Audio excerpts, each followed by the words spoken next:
కొత్త ప్రభుత్వం వచ్చింది, ప్రజా తీర్పులు ఇచ్చారు. ఇచ్చినప్పుడు ఆర్థిక ఇబ్బందులు ఉన్నప్పుడు మనం ఏదో అప్పుడే పంపలంటుకున్నట్టు ప్రజలు 5 సంవత్సరాల తర్వాత డిసైడ్ చేస్తారు.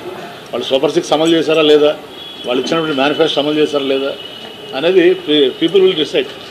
మనం ప్రజలు మ్యాండేట్ ఇచ్చింది దానికి 5 సంవత్సరాలు ఇచ్చారు.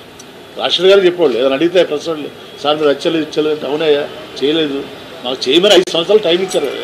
5 ఏళ్ళ తర్వాత మీరు అడగండి మమ్మల్ని అని చెప్పేవాళ్ళు ఆయన రాజశేఖర్ గారు.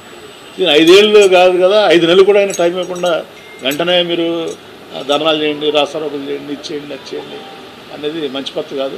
ఎందుకంటే రాష్ట్రం అభివృద్ధి చెందాలంటే వాళ్ళ కేంద్రం దగ్గర కానీ రాష్ట్రం దగ్గర కానీ ఒక లిమిటెడ్ నిధులు ఉన్నాయి.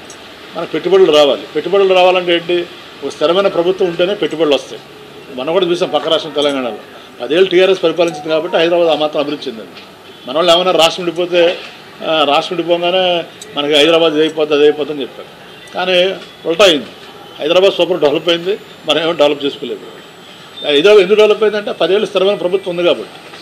సో కాబట్టి ఇక్కడ కూడా మనం స్థిరమైన ప్రభుత్వం ఉంటే ఒక రాజధాని వస్తుంది, పెట్టుబడులు వస్తాయి, అభివృద్ధి వస్తుంది. సరే మన రాజకీయ విధానాలు వేరవచ్చు, మన అధికారం కోల్పోయిన బాధ ఉండవచ్చు.